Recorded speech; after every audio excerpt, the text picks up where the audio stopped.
사람들은 저마다 자기의 십자가를 지고 인생을 살아가고 있습니다.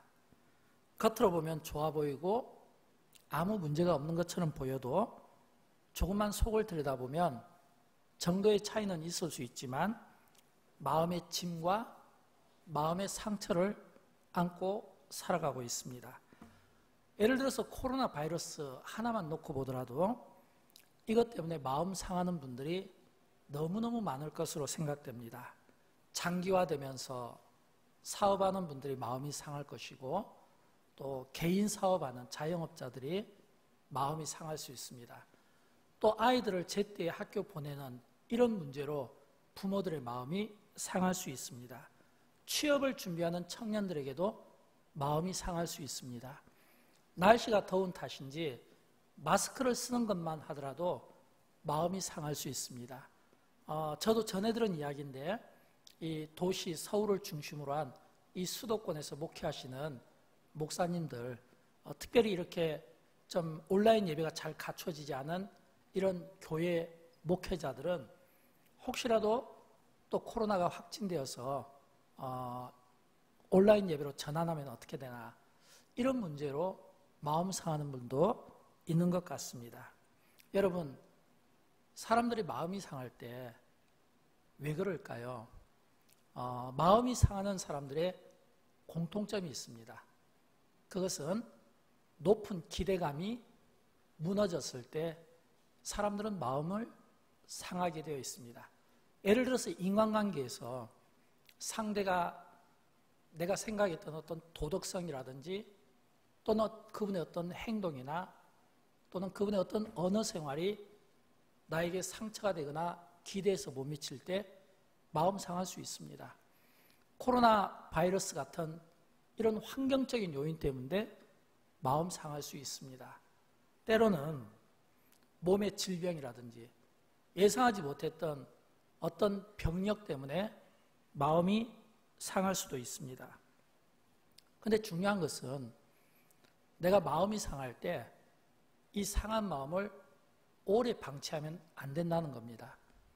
왜냐하면 마음이 상할 때 이 상한 마음을 오래 방치하게 되면 둘 중에 하나 반응이 나타나게 되는데 하나는 우울감으로 인해서 괴로워하든지 아니면 자신에게 생긴 이 상한 마음을 누군가에게 책임을 전가하고 싶은 거예요.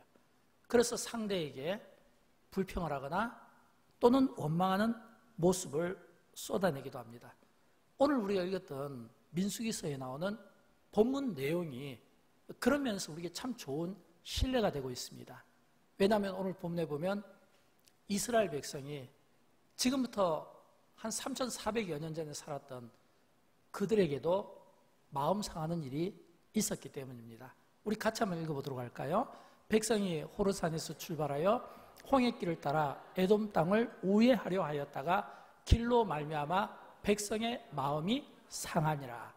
백성의 마음이 상하니라. 마음이 상했다라고 이렇게 되어 있잖아요.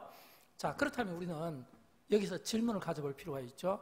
이스라엘 백성의 마음이 왜 상하였을까? 여러분, 왜 상하였을까요?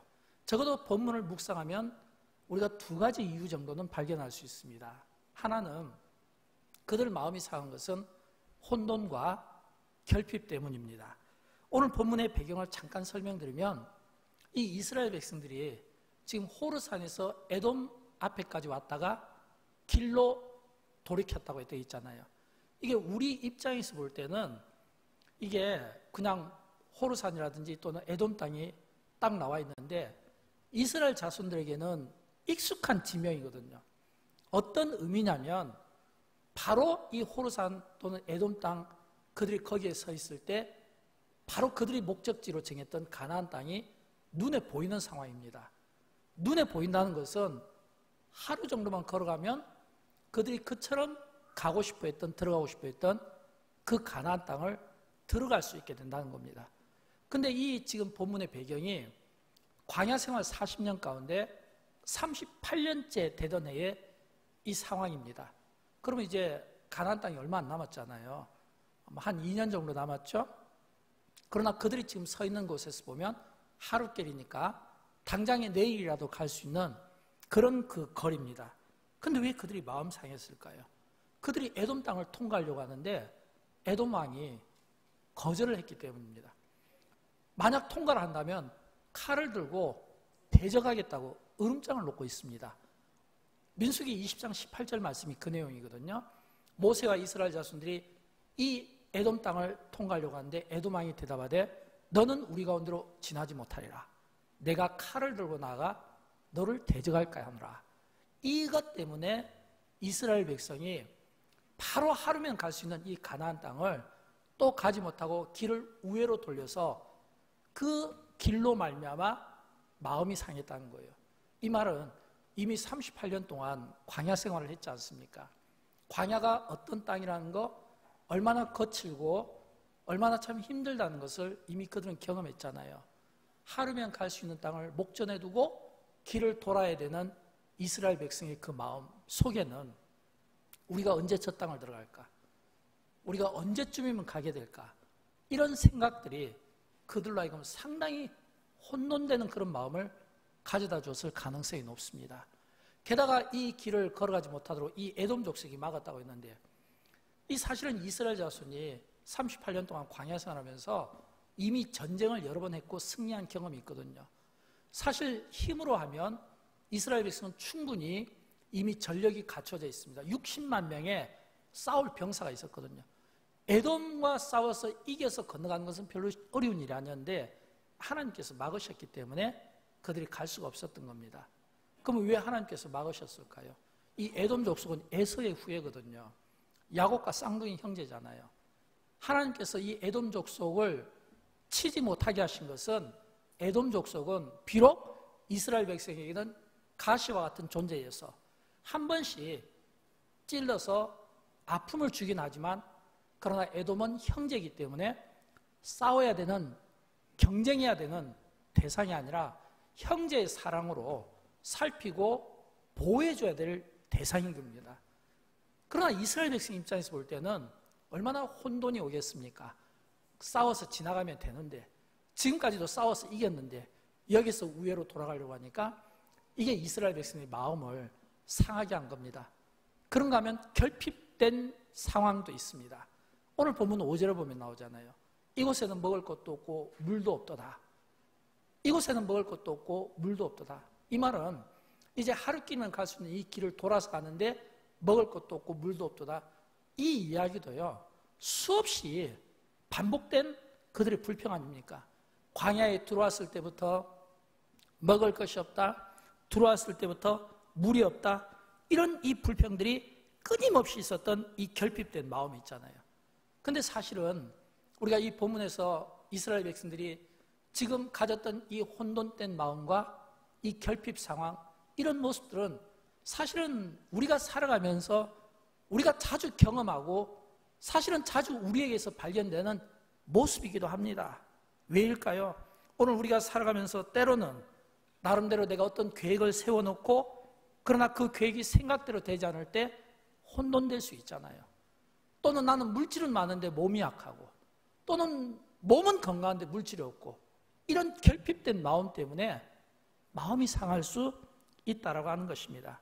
저는 여러분 가운데 그런 분이 없기를 바라지만 우리가 살아가면서 혹시 이런 계획대로 되지 않는 차질이 빚어져서 오는 혼돈감이라든지 또는 내가 어느 부분은 채워졌는데 어느 부분이 채워지지 못해서 갖게 되는 이런 결핍된 이런 마음이 여러분의 마음을 상하게 하신다면 그 가운데서도 우리가 이 결핍된 이런 상한 마음을 보기보다는 우리를 향하신 큰 계획을 갖고 계신 하나님을 봄으로써 이런 작은 것에 마음을 빼앗기보다는 오히려 소망의 주님을 붙잡고 견디게 하시고 이기게 하시는 소망의 주님과 함께 저와 여러분의 삶이 걸어갈 수 있기를 진심으로 축복합니다. 두 번째, 이스라엘 자손이 마음이 상한 것은 불신이었습니다. 어떤 불신이었을까요? 하나님에 대한 불신, 지도자 모세에 대한 이 불신이 원망으로 가게 된 겁니다. 오늘 본문에 보면 백성이 5절에서 하나님과 모세를 향하여 원망하되 이렇게 했잖아요. 사실은 이스라엘 백성이 하나님과 모세를 향하여 원망했다는 것은 제가 서론에서 말씀드린 것처럼 그들이 가졌던 잘못된 기대감 때문이었습니다. 이스라엘 자손들이 계속해서 하나님과 모세에 대해서 민수기에서 보면 무려 8번이나 원망하고 불평한 것으로 나와 있습니다. 그들이 가진 잘못된 기대감은 어떤 기대감이었을까요?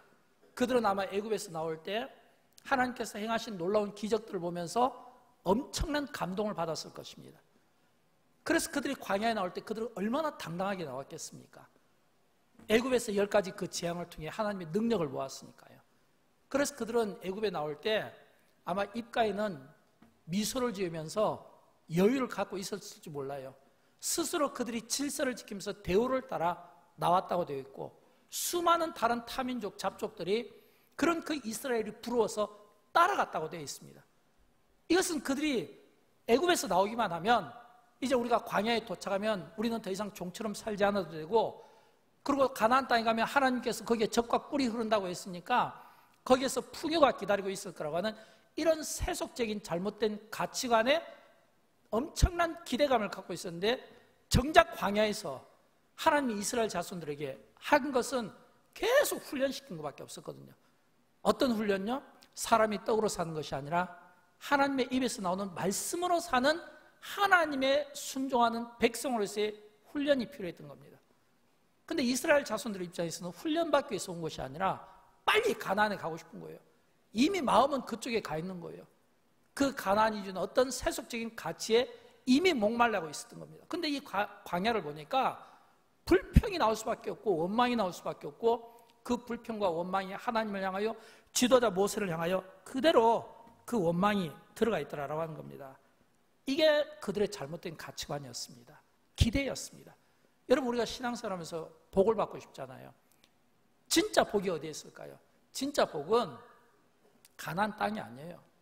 진짜 복은 하나님이 나와 함께 하신다고 하는, 하나님이 나와 함께 하시면 그것이 광야이든 그것이 가나안 땅이든 하나님이 나와 함께 동행하시고 우리와 함께 하신다고 할 때 거기에 은혜가 있고 거기에 감사가 있고 그것을 기억하며 사는 인생이 진짜 복을 받는 것이고, 어떤 상황 가운데서도 승리의 삶을 살아갈 수 있다고 하는 것입니다.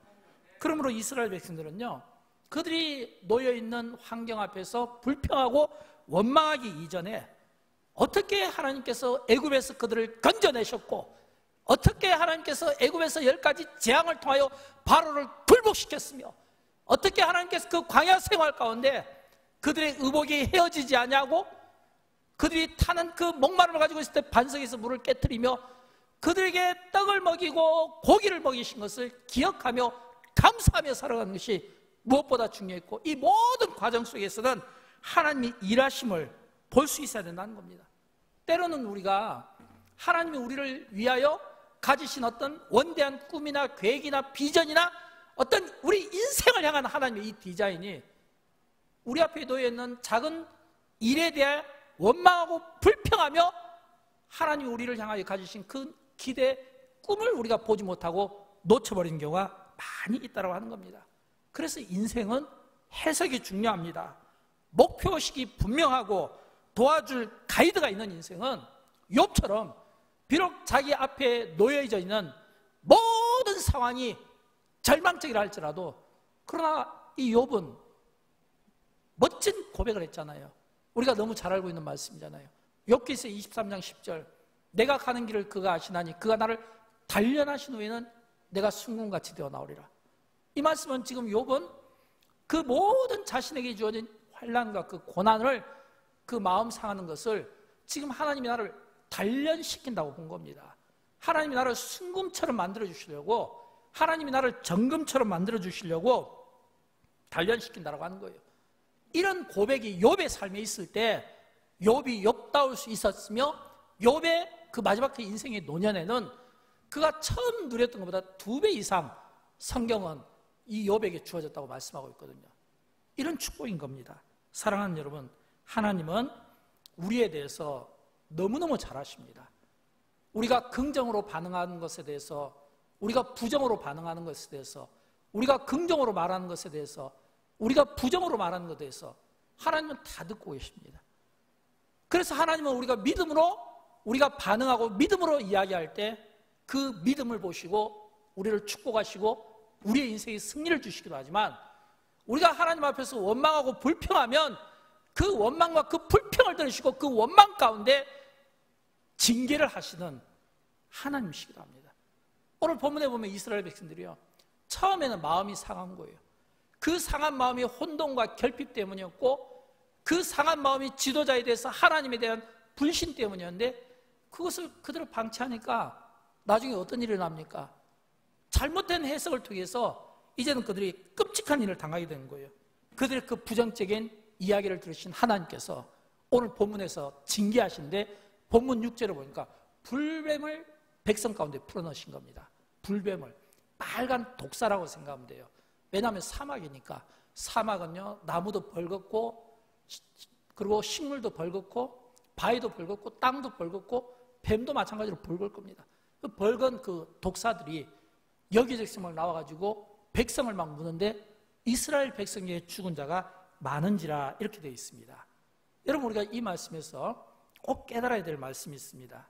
그것은 우리가 어떤 현실이 당장에 어려워 보인다 할지라도 우리가 알아야 될 것은, 그 어려운 현실이 우리의 마음을 상하게 한다고 우리가 죽지 않는다는 겁니다. 그 어려운 현실이 우리를 배고프게 한다고 죽지 않습니다. 그 어려운 현실이 물을 마시지 못한다고 해서 죽지 않습니다. 그 어려운 현실 때문에 또 돌아야 되고, 그 도는 그 길로 말미암아 그 거친 광야를 걸으면서 그것 때문에 피곤해서 죽지 않습니다. 성경은 하나님께서 이스라엘 자손들을 40년 동안 이끄실 때 물이 없어서 그들을 죽인 적이 없어요. 먹을 것이 없어서 그들을 죽인 적이 없어요. 그들이 잘못된 어떤 어려운 상황을 만나서 죽인 적이 없어요. 홍해바다 앞에서 그들을 빠뜨려서 죽인 적이 없어요. 뭐 언제 죽었을까요? 그들이 부정적인 반응을 했을 때, 하나님에 대해서 오늘 본문처럼 원망하고 불신했을 때 하나님께서 들으시고 징계하신 겁니다. 상황이, 환경이 그들을 죽게 만든 것이 아니라, 그들이 하나님 앞에서 부정적인 해석을 내어놓은 것이 그들을 죽게 만들었다는 것을 오늘 본문에서 우리가 볼 수 있어야 된다는 거예요. 여러분, 진짜 신앙인은요, 하나님이 보고 싶어하는 진짜 신앙인의 모습은 어떤 모습일까요? 이스라엘 백성이 환경 탓하면서 그것 때문에 뱀에 물려 죽은 것이 아니라, 본문은 그들이 잘못된 해석을 내렸기 때문에 죽었다는 겁니다. 하나님에 대해서 불신하고 지도자에 대해서 불신하는 그 태도 때문에 죽였다는 겁니다. 그러나 하나님은 죽일 목적은 아니었어요. 하나님이 원래 의도하신 바는 그 불뱀을 주심으로 그들을 죽일 목적이 아니라, 그 불뱀을 주심으로써 깨닫게 할 목적이 있었다는 겁니다. 여러분, 우리가 어떤 어려움이 당할 때, 마음이 상할 때, 그 마음 상하는 것이 여러 원인이 있을 수 있지만, 그러나 그 마음 상할 때 그 상한 마음만 보면, 그 마음이 상한 것이 너무 커서 하나님을 보지 못하고, 하나님이 우리를 향하신 어떤 스케치들을, 디자인을 보지 못하고, 작은 그 고난 때문에 큰 것을 우리가 놓쳐버릴 수가 있는 거예요. 하나님이 원하시는 것은 때로는 우리에게 어떤 어려움을 주시지만 그 어려움 가운데 깨닫기를 원하는 겁니다. 그 어려움 가운데서도 일하시는 하나님이 곁에 계시다는 것을 우리로 하여금 보여주고 싶었다라고 하는 것입니다. 그래서 하나님께서 이스라엘 자손들에게 불뱀으로 징계도 하셨지만 또 모세를 불러서 말씀하는 거예요. 모세야, 너 굉장히 긴 장대 하나 구하다가 그 장대에다가 지금 여기 있는 이 불뱀과 같은 그런 형상을 한 노수로 뱀 하나를 만들어서 장대 끝에 묶어서 그것을 탁 높이 세워놓고 뱀에 물려서 고통받고 쓰러지고 죽어가고 신음하는 사람들에게 그것을 보라고 지금 하나님께서 말씀하는 겁니다. 그러면 그냥 우리가 객관적으로 말씀을 보면 좀 웃음이 나올 수 있잖아요. 지금 다 죽어가는 사람한테, 여러분요, 진짜 아픈 사람한테는요, 몸이 아파서 지금 죽어가는 사람은요, 옆에서 말만 시켜도 힘듭니다. 진짜 죽어가는 사람은요, 말만 시켜도 옆에 있는 것도 힘들어요. 근데 그런 사람에게 장대를 놓고 이걸 보라고 하면 웃음이 나오지 않을까요? 오히려 그냥 한 10m 좀 가서 우물이 하나 있는데 그 우물에 물을 갖다 떠다가 옆에 있는 식물을 가져다가 좀 이렇게 막 빻아서 오히려 그것을 타서 마시든지 아니면 몸에 바르면 낫는다 이러면 죽을 힘을 다해서 갈 수 있을지 모르겠어요. 근데 그냥 장대를 딱 세워놓고 보라고 하니까 웃음이 나올 수 있지만 성경은 어떻게 이야기할까요? 오늘 본문 9절을 보면 보면서 살았다고 되어 있습니다. 모세가 놋뱀을 만들어 장대 위에 다니 뱀에게 물린 자가 놋뱀을 쳐다본 즉 모두 살더라. 모두 살더라. 놋뱀을 보니까 전부 다 살았다라고 하는 겁니다. 여러분, 그래서 예수 믿기가 어려운 겁니다. 쉬운 것 같아도 어려운 것은 차라리 하나님께서 어려운 것을 우리에게 요구하시면 좀 할 수 있겠는데 너무 쉬운 방법, 참 믿기지 아니하는 방법을 통하여 바라보라고 하니까 이게 잘 안 되는 거예요. 근데 여러분 아십니까? 하나님이 우리를 가장 사랑하시고 우리를 가장 회복시키는 가장 쉬운 방법을 택하신 게 바로 놋뱀을 장대에 높이 단 겁니다. 하나님께서 이 놋뱀을 장대에 높이 달게 하시고 보게 하신 것은 두 가지 이유가 있습니다. 첫 번째 이유는 순종입니다. 순종. 이스라엘 자손들의 광야 생활 내내 그들이 받아야 했던 것은 순종 훈련이었습니다. 떡으로 사는 인생이 아니라 하나님의 말씀으로 사는 인생이다.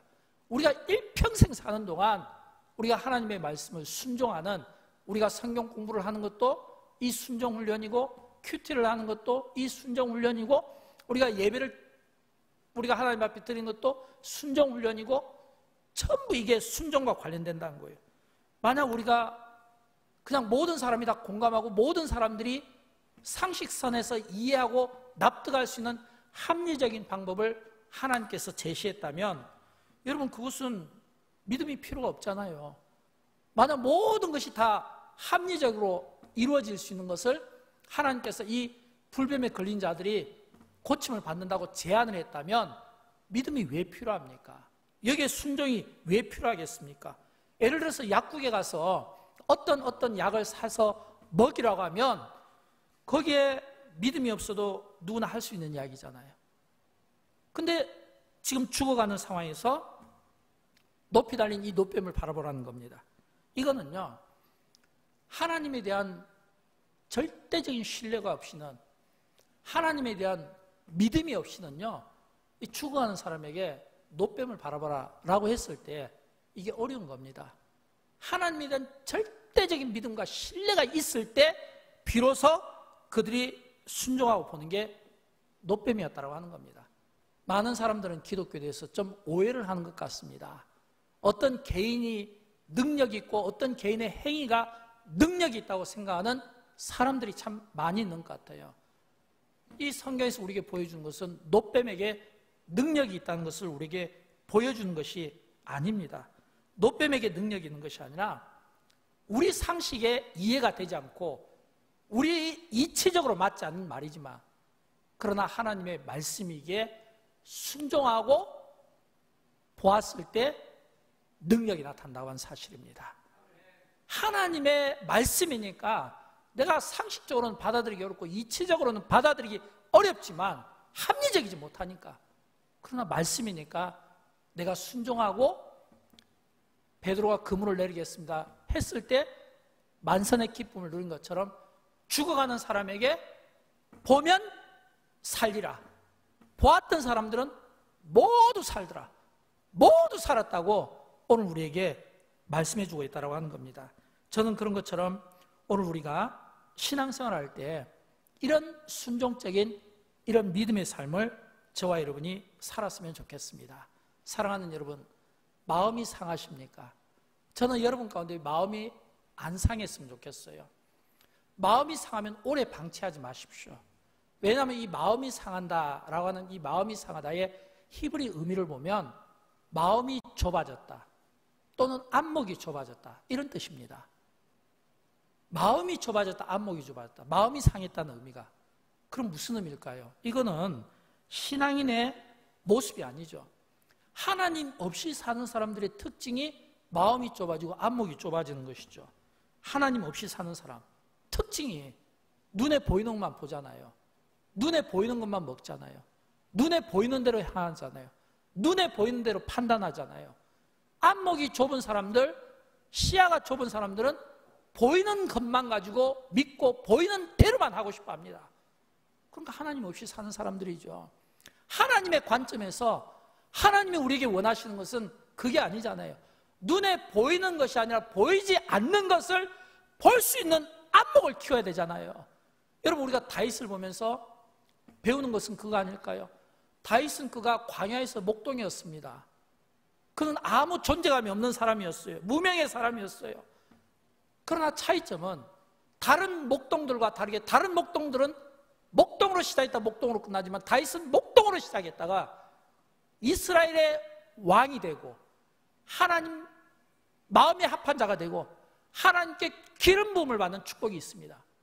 그러면 다른 목동과 이 다윗의 차이점은 어디에 있습니까? 이 다윗은요, 그가 위대하게 쓰임받을 수 있었던 것은 다른 목동들과 다르게 다윗에게는 안목이 있었다는 겁니다. 어떤 안목이에요? 시편 23편의 대전제가 바로 이 말씀이잖아요. 여호와는 나의 목자시니 내게 부족함이 없으리로다. 여호와는 나의 목자시니 내게 부족함이 없으리로다. 이 말씀은 이 다윗이 하나님과 관계가 좋았다는 겁니다.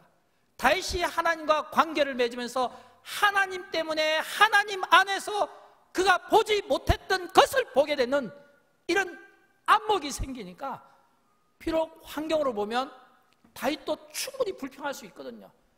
환경을 보면 다윗도 혼돈할 수 있고 결핍된 상황 속에서 마음 상할 수 있습니다. 그러나 다윗은 환경을 본 것이 아니라 그 환경 가운데 계시는 목자 되시는 주님이 하나님과의 관계 속에서 보였다고 하는 겁니다. 여러분, 마음이 상한 사람들의 간증을 들어보면요, 그분들의 그 간증 가운데 비슷한 패턴이 있습니다. 그것은 그들이 하나같이 하나님을 만났다는 겁니다. 예배를 통해서 하나님을 만났다는 겁니다.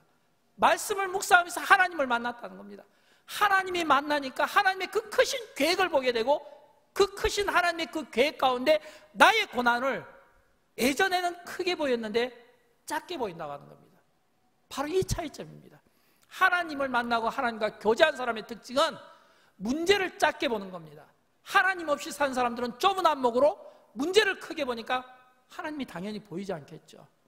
다윗이 다윗 될 수 있었던 것, 욥이 욥처럼 살 수 있었던 것은 그들에게는 다른 사람들이 보지 못했던 안목이 있었고 그 안목이 하나님과 교제의 관계가 있었다라고 하는 겁니다.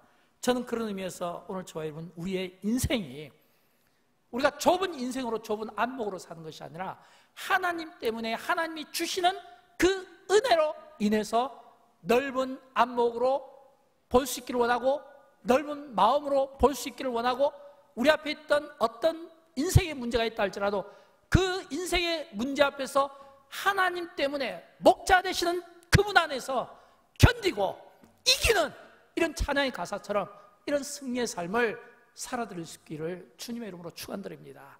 두 번째는요, 이 노뱀을 보게 한 것은 하나님의 배려였습니다. 뱀에 물려서 죽어가는 사람이 얼마나 힘들겠습니까? 구토하고 몸이 마비가 되고 막 몸이 막 뒤틀어지게 되고 여기저기서 신음소리가 들고 그런 사람에게 한 10m쯤 걸어가서 우물에서 물을 떠서 어떤 식물들과 배합을 해서 몸에 바르고 마시고 그러면요, 그 이야기는 죽으라는 이야기하고 똑같은 거예요. 지금 다 죽어가는 사람에게 제가 이렇게 가끔씩 이렇게 성도님들 병문안 갈 때 중환자실이나 이런 좀 이렇게 응급실을 가게 되면요, 주로 중환자실에 계시는 분들은 할 수 있는 게 눈을 뜨고 끔뻑끔뻑 하는 게 밖에 없어요. 응급실 같은 데 가면 지금 아파서 있는 분들에게 할 게 있겠습니까? 중환자실에 가 있다는 것은 그분이 그냥 눈만 뜨는 거예요. 저는 그래서 하나님의 배려라고 생각합니다. 고통스럽게 죽어가며 신음하는 사람들에게 어떤 우리가 생각할 때 이성적으로 이해가 되고 합리적인 이런 생각들을 가지고 뭔가를 요구했다면 그건 죽으라는 소리예요. 할 수가 없는 거예요. 그러나 아무것도 할 수 없이 몸이 굳어가서 죽는 상황이 있어도 장대는 볼 수 있잖아요. 눈은 뜰 수 있잖아요. 눈으로 볼 수는 있잖아요. 그래서 이게 하나님의 배려라는 겁니다. 하나님이 우리에게 어려운 걸 시키는 것이 아니라 노뱀을 보게 하신 것은 순종 훈련의 의미도 있지만 노뱀은 볼 수 있다고 하는 하나님의 배려인 겁니다. 그래서 누구든지 노뱀을 본 자들은 모두가 살았다고 이야기하는 겁니다. 예수님께서도 2000년 전에 니고데모에게 말씀하실 때 이 노뱀 이야기를 가지고 이렇게 말씀하지 않았습니까? 우리가 잘 아는 말씀인데 요한복음 3장 14절부터 16절 말씀을 우리 같이 한번 읽어보도록 할까요? 모세가 광야에서 뱀을 든 것 같이 인자도 들려야 하리니 이는 그를 믿는 자마다 영생을 얻게 하려 하심이니라. 하나님이 세상을 이처럼 사랑하사 독생자를 주셨으니 이는 그를 믿는 자마다 멸망하지 않고 영생을 얻게 하려 하심이니라. 아멘. 여러분, 모세가 광야에서 뱀을 든 것처럼 인자가 들려야 하리니 예수님께서 이제 자기 자신이 십자가에서 이렇게 들려야 될 때가 온다라고 하는 겁니다. 불뱀에 물린 자들이 장대 위에 노뱀을 보고 구원함을 얻은 것처럼 죄악의 불뱀에 물린 자들이 십자가에 달리신 메시아를 믿음으로 바라보면서 고침받기를 주님의 이름으로 축원드립니다. 또한 상한 마음과 불평하는 마음으로 지옥과 같은 인생을 사는 분들이 계시다면 십자가에 달리신 메시아를 믿음으로 바라보며 회복되기를 주님의 이름으로 축원드립니다. 사랑하는 여러분, 하나님은 우리의 상식을 뛰어넘어 노뱀을 보게 하십니다. 노뱀만 보면 낫는다고 하십니다. 이것은 노뱀의 능력이 있는 것이 아니라 하나님의 말씀에 도대체 아닌 것 같지만 말씀하시면 순종할 수 있느냐? 순종을 우리에게 말씀하시는 겁니다. 마음이 상하신 분들이 계십니까? 저는 있을 거라고 봅니다. 왜냐하면 우리가 살아가는 이 세상은 광야와 같은 세상이기 때문에 내가 물질이 많다고 마음 상하는 일이 없는 것은 아닙니다. 내가 몸이 건강하다고 마음 상하는 일이 없는 것은 아닙니다. 내가 아무리 좋은 환경과 웃을 일이 있어도 속으로는 속앓이하는 분들이 있을 수 있다고 저는 생각합니다. 그때 우리는 결단해야 됩니다.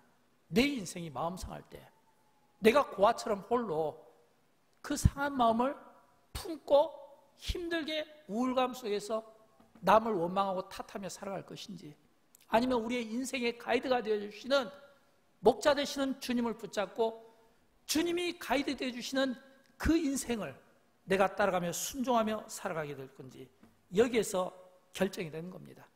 그래서 인생은 해석이 필요합니다. 여러분, 마음이 상할 때 어떻게 하십니까? 제가 앞에서 말씀드렸죠? 하나님은 다 듣고 계신다고요. 여러분, 하나님은 다 듣고 계셔요.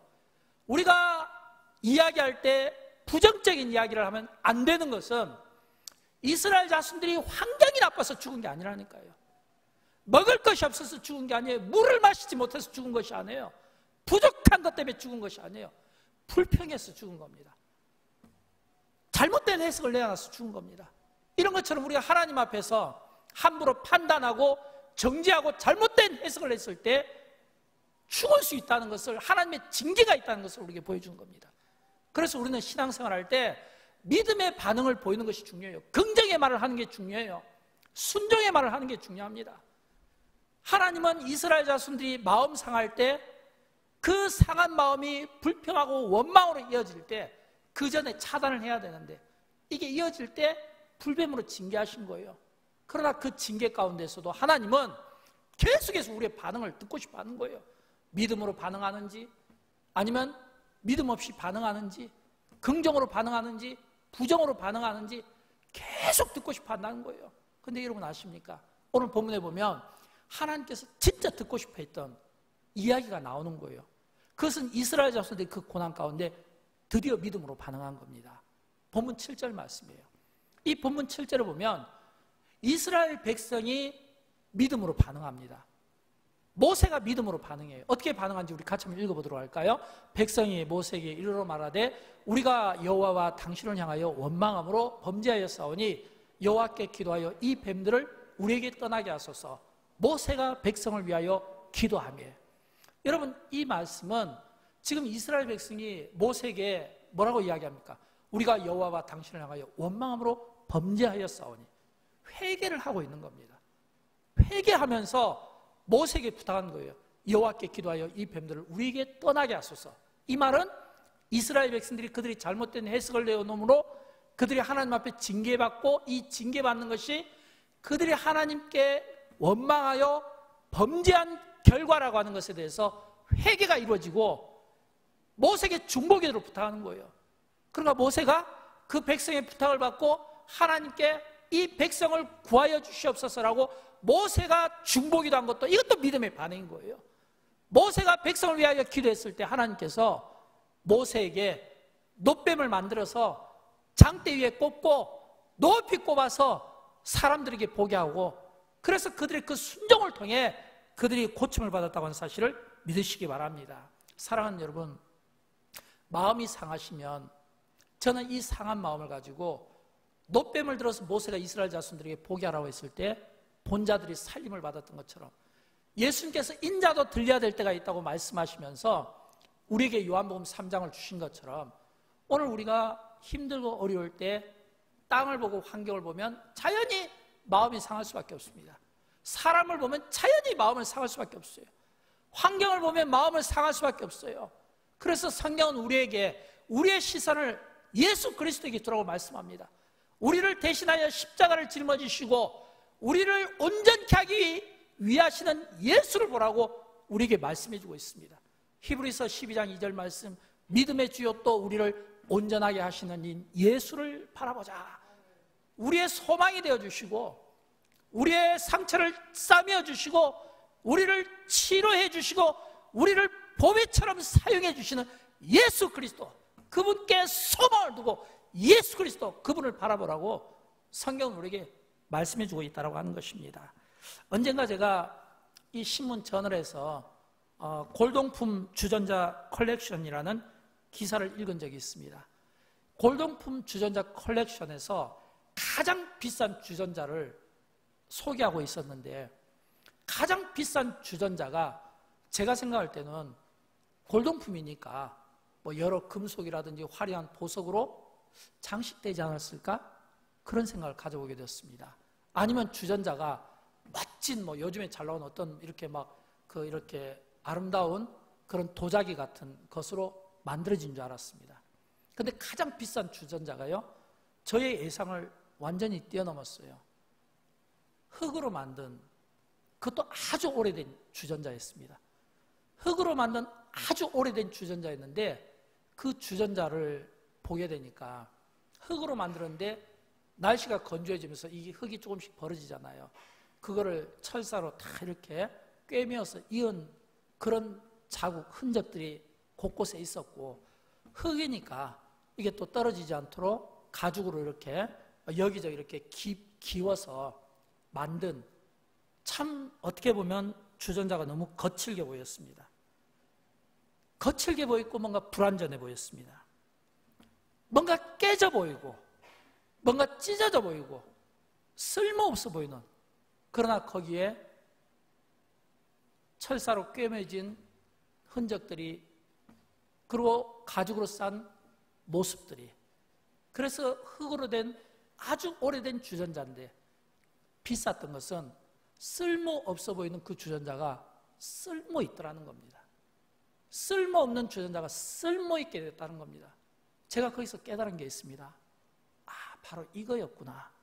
하나님은 우리를 이 세상 가운데 살게 하시면서 마음 상하게 할 때도 있고, 이 세상 가운데 살게 하면서 혼돈을 줄 때도 있고 결핍을 줄 때도 있고, 때로는 그래서 누군가를 원망하며 사람에 대해 미워하는 마음을 주실 때도 있는데, 이거는 전부 우리에게 보여지는 불완전한 모습이잖아요. 그런 불완전한 나 같은 사람을 때로는 깊고 때로는 잊고 때로는 싸매어서 쓸모없는 인생을 쓸모있게 만들어주시더라는 거예요. 바울이 고백했잖아요. 진흙과 같은 내가 그리스도로 인하여 보배로운 삶을 살게 되었다. 처음부터 보배가 아니었습니다. 처음에는 진흙과 같은 모습이었고 그냥 반주가다 기분 나쁘면 던져줄 수 있는 그런 인생이었어요. 그러나 그런 인생을 주님이 붙잡아 주시고 이어주시고 기워주시고 쓸모있게 만들어주시고 보배처럼 사용해 주시는 거예요.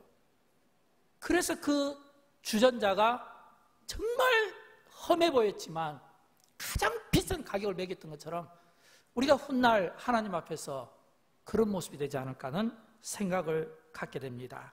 사랑하는 여러분, 주님이 달리신 십자가는 믿지 않는 사람들에게는 저주의 십자가가 있습니다.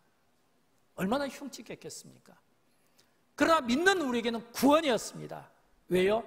그 모습이 바로 우리의 모습이었는데 우리 대신 주님이 그 모습을 짊어지시고 정말 보잘것없는 우리를 기워주시고 입혀주시고 싸매주시고 회복시켜주시고 그래서 쓸모있는 인간으로 지금도 이 세상 가운데 두시고 하나님의 영광을 위해서 우리가 쓰임받게 하니 이 얼마나 감사한 일입니까? 이거는 주님의 은혜가 아니면 절대로 할 수 없는 일이잖아요. 그래서 우리에게는 주님의 은혜가 필요하고 그래서 우리는 힘들고 어려울 때마다 환경 탓하기보다는 그 가운데서 일하시는 그 가운데서도 나를 향하여 갖고 계신 그 위대한 그 계획들을 볼 수 있는 안목이 저와 여러분에게 있게 되기를 주님의 이름으로 축원드립니다. 그 은혜의 삶으로 저와 여러분의 한 주간 살아드리기를 주님의 이름으로 축원드립니다. 우리 다 함께 일어나실까요? 함께 찬양하실 때 은혜 아니면 살아갈 수가 없네. 호흡까지 다 주님의 은혜입니다. 이런 이 은혜가 저와 여러분의 삶 가운데 있게 되었으면 좋겠습니다.